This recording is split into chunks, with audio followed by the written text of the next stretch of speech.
Hi, I'm Rita Wilkins, also known as the Downsizing Designer. So have you ever caught yourself saying, my husband's stuff or my kid's stuff or my wife's stuff? Anyway, tonight's Facebook Live is about 3 creative ways to deal with other people's stuff.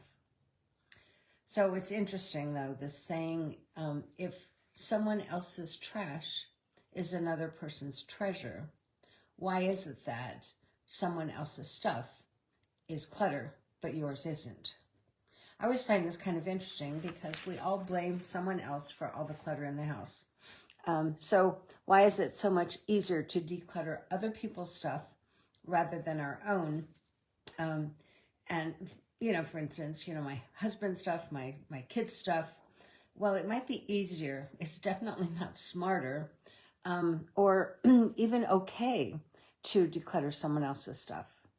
If you want to avert arguments or maintain healthy relationships or just get the job done.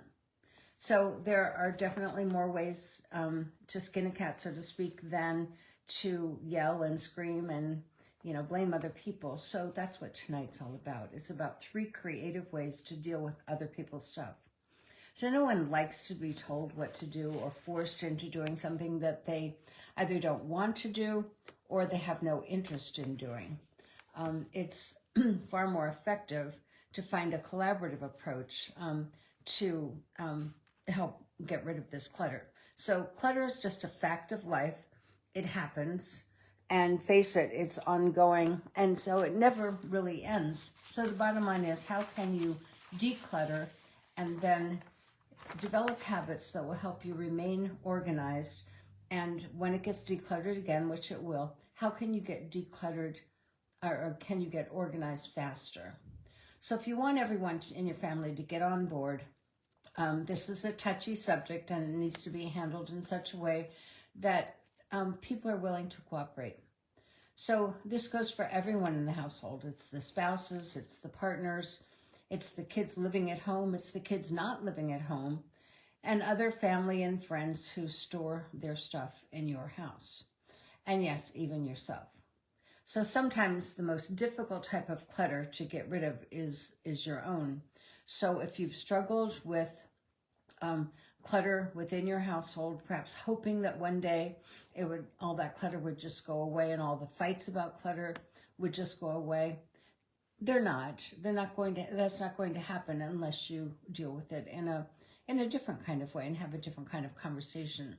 So likely they'll continue to escalate until you meet that problem head on and find a more collaborative approach to dealing with other people's clutter in your house. So the first step in dealing with other people's clutter is to deal with your own first.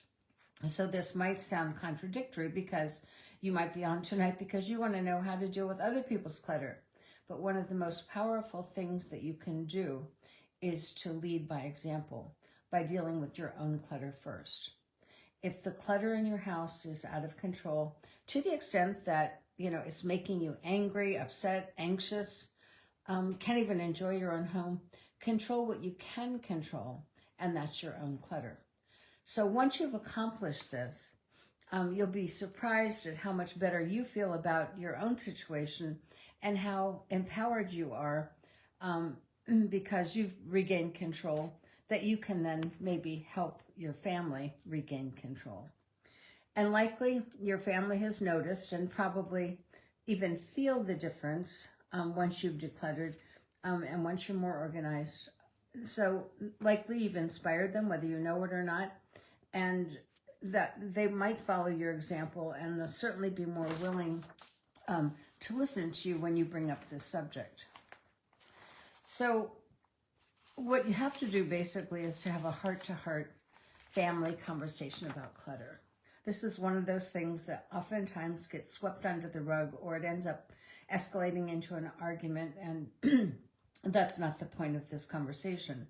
So before you can make any progress at all, you'll need to address that elephant in the room, and that's a heartfelt conversation about clutter. No yelling, no arguing, no judging. and no blaming, all of those things that we human beings do. So if you commit to that, and then you ask your family to also commit to that, that you just want to have a family conversation. So it's going to be thoughtful, respectful, and that allows each person in your family to contribute to the conversation so that it's not one way, so you can learn from each other and each person feels like they've been heard. So you might want to start out by setting a quiet time and a place for your entire family to gather, maybe the kitchen table or the family room, the living room, but no distractions, no phones, no tablets, no TV. And open the conversation by letting them know that you love them, but you need their help and support because of the amount of clutter in your home and how it's impacting them. And then let them contribute to that conversation. What you might hear is, I can't find my clothes to get ready for school in the morning. The house is so messy, we don't even have our friends over anymore. You might hear arguments from mom and dad all the time about clutter, or mom is always getting upset and yelling, or they don't want to spend time with the family, so they go out with their friends or they stay in their room.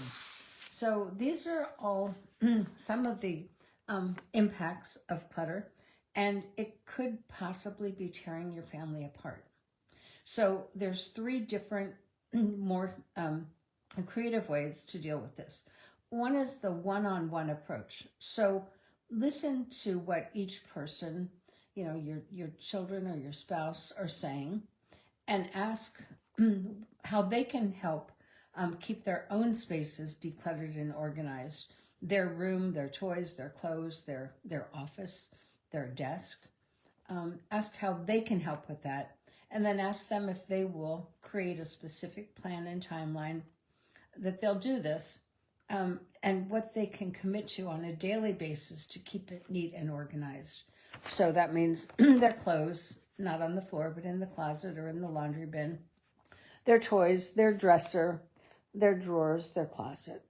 Whatever the spaces are that they commit to owning their own space and helping with that. And the second more creative way to do it is kind of what I call the all hands on deck approach. And that's ask your family if they'll commit to a fun family cleanup every day, maybe the same time after dinner, before dinner, for just 20 minutes.